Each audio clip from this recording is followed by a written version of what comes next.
And we abandoned our son Uhuru Kenyatta, and we decided to go with President William Ruto. Now President William Ruto has told us exactly what President Uhuru Kenyatta had said, that Raila is a good man, we can work with him. If two presidents says a man is good, who are you to argue with him? So we have said Raila Odinga is a good man, and let's work with him.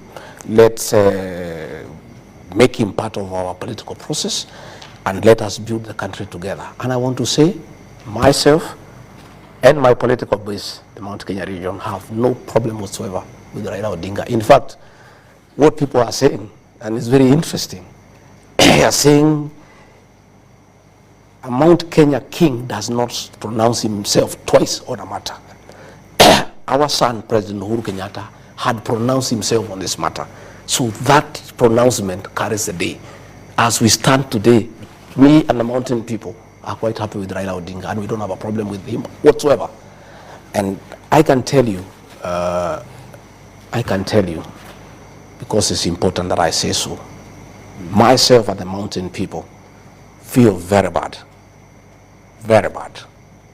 that we punished Uhuru Kenyatta, we demeaned him, we told him off, we embarrassed him for telling us that Raila Odinga is a good man. When a project like this comes, you must embrace it.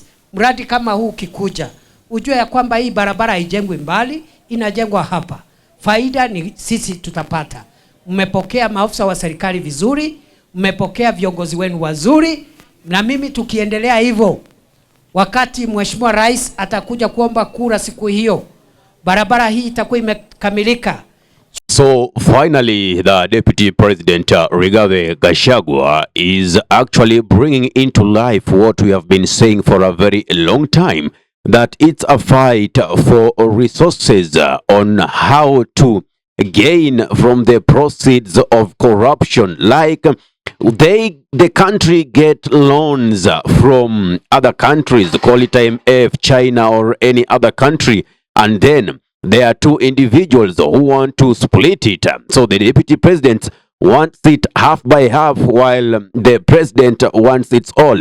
And from the previous video, when I told you about the plan to have the 48 leaders from Mount Kenya rally behind Kithure Kindiki and allowing him to launch projects and saying it is him who is pushing projects, has really come to pass. Now, you see this video up here. This is the video that I was actually saying that from reliable sources. It is when William Samoei Ruto asked those leaders what should he do to gain back the trust of the people. And they told him to actually complete the projects that were started by Uhuru Kenyatta. And doing an evaluation, it had to cost around 23 billion. And he told them 23 billion is a lot. If only I can convince the China guys to give me 40 and above, of which he got it. And then I will give that 23 billion to complete those projects. Then what was the game plan? They would move around and let Kindiki be launching these programs. And by the way, just watch these and you'll believe me. It is now Kindiki who is launching these programs. Unajua mimi ni mtu ya usalama, na kazi yangu ni kuhakikisha kwamba nchi yetu iko salama, mambo ya serikali inaenda sawa sawa. Hiyo mambo ingine tutaongea wakati huo ukifika. Kwa hivyo mimi nawashukuru sana, napenda vile mmekaa kwa amani, napenda vile mmetupokea hapa. That is how people stay. You stay in unity. When a project like this comes, you must embrace it. Mradi kama huu kikuja, ujue ya kwamba hii barabara haijengwi mbali, inajengwa hapa. Faida ni sisi tutapata.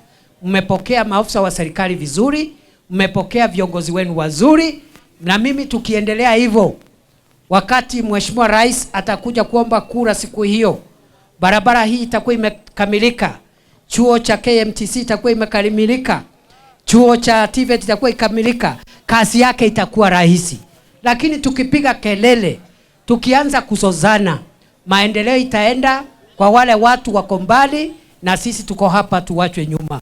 Kwa hivyo nataka tukae hivyo. Hiyo mambo ingine tutaongea tukienda huko mbele. Nawashukuru sana. Simesikia juzi mwingine anasema ati kuna watu wamezoea uongo na yeye ndiye mwenye kusema ukweli.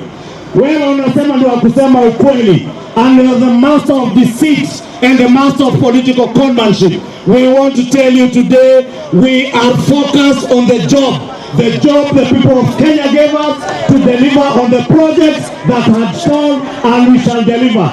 Tuendelee ama tusiendelee?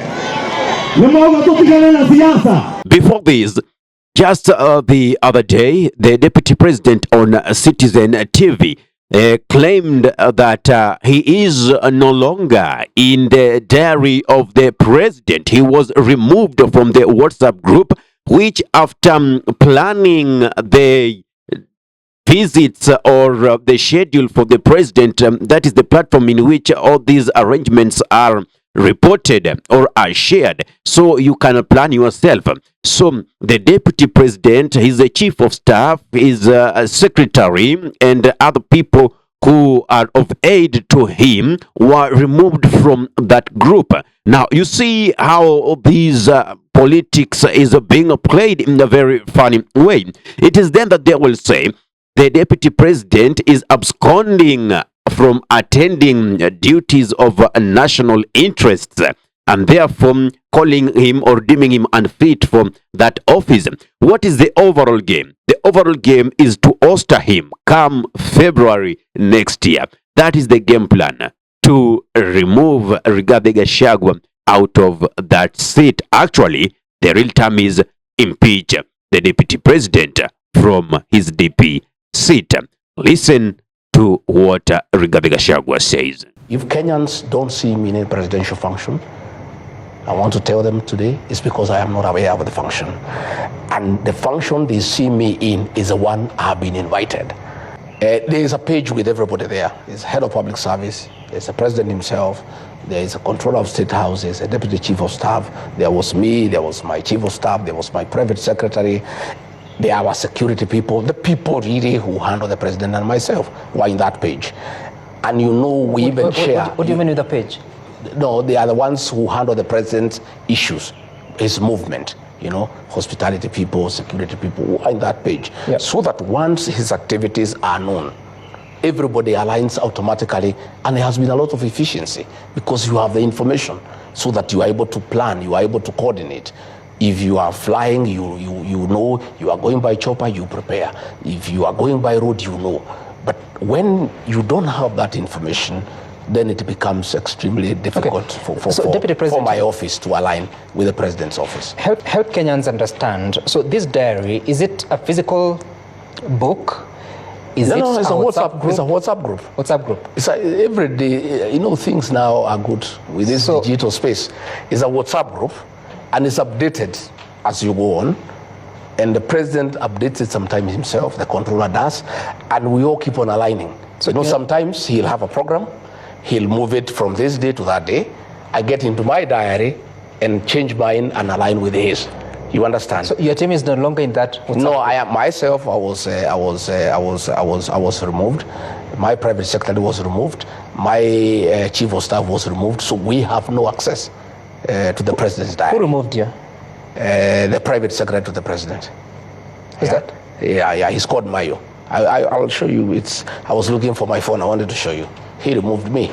So once we are not there, then we don't know what's going on. So let no Kenyan, and let those people in State House who are trying to say that I don't attend meetings, let them return me in the page so that I know what the president is doing, where he's going, what time, so that I'm able to align and give him support, as I've always been doing.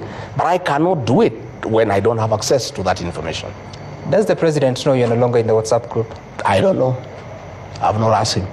You haven't? No. And it's been how long? You said a week? I think it's about a week. About a week? About a week. And you haven't spoken to him about it? No, I've not spoken to him about it. To be truthful, initially I thought it's a little bit petty. Okay. But now that the matter has been raised, and I have seen Kenyans have been asking, and I have seen some mischievous bloggers in State House trying to insinuate that I'm absconding duty, I have decided to give this information to the people of Kenya in the spirit of the truthful man a man who speaks the truth so that the people of Kenya know exactly why I'm not in those functions. After this, the deputy president was actually regretting so much because they believed when Ruto told them that Raila is a very bad person, and they went with the wave, only that Uhuru Kenyatta earlier had alluded that Raila Amolo Odinga is a good person. Now, after being elected,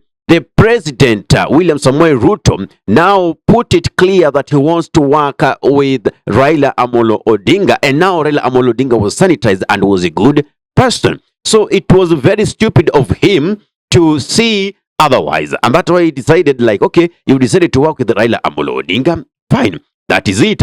Now it was time for the deputy president, Ruto-Gachagua, to issue an apology to Uhuru Muigai Kenyatta. Still politics. Let us listen in to what Ruto-Gachagua had to say in the part of trying to, issue apology to Uhuru Muigai Kenyatta. I can't say what would have done or not done, but things keeps on changing.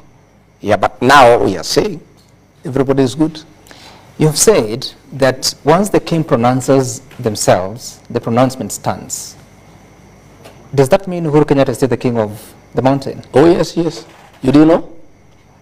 Uhuru Kenyatta is the undisputed king of the mountain. And what is your relationship with him? Good. Brotherly. When did you do that? Oh, we talk. You know what happens with our community? We are a very interesting community. We don't fight. So, meaning they have already mended their differences with Uhuru Muigai Kenyatta, the former president. We patch up. So when was that? Oh, yeah, how many months ago? Which month? Which year? We've been, when we realized we made a mistake, I'm the one who made the first move of reaching out and apologizing, because really we were unfair to Uhuru Kenyatta. We were very, very unfair. Sometime I really feel very bad that I was so brutal on a man who was my great friend, my confidant, my brother, my kinsman. I was so brutal on him. And his crime was only one, saying Raila is a good man. And then the man I said, we don't want Raila Odinga, we want William Ruto. Then he comes and says the same thing. I felt very stupid, In fact, another day, a very senior person abused me at the airport and called me stupid 5 times. And I looked at it, I was very bitter, but I looked at it later at night, and I thought probably he was right. I think I was stupid to fight my own brother, my kinsman, my confidant, for no good reason, for saying another person is a good man. I really regret what I did, and my community does regret, and we are very apologetic to the Kenyatta family.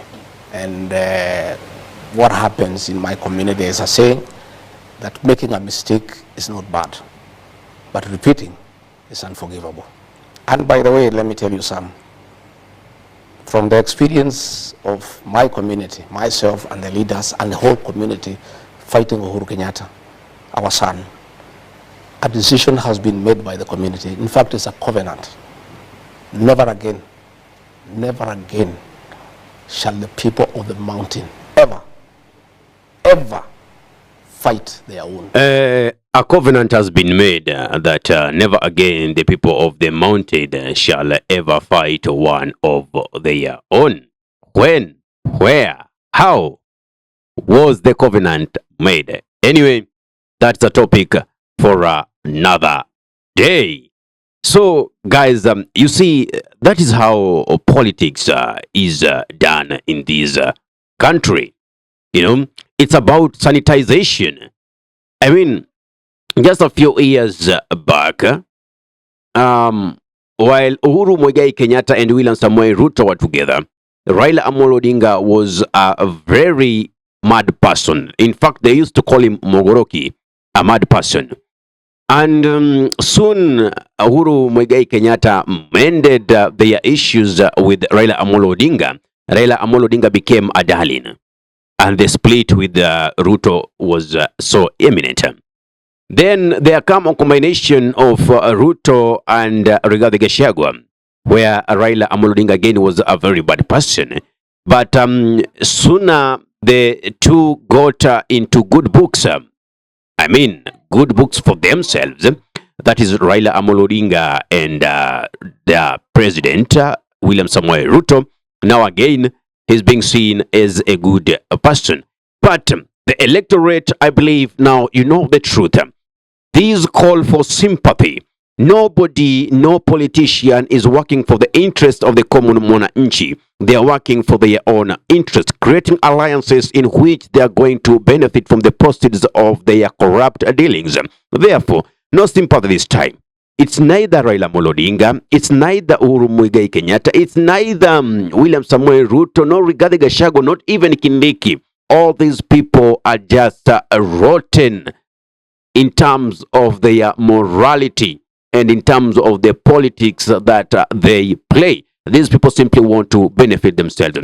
Ahmed Khali for the Unscripted Talks here in Dub Radio. If you love content of this nature and you're watching from YouTube, kindly subscribe and press the notification button so anytime that we are live or we bring content of this nature, you'll be the very first person to be notified. If you're watching from Facebook, kindly follow our Facebook page for regular updates.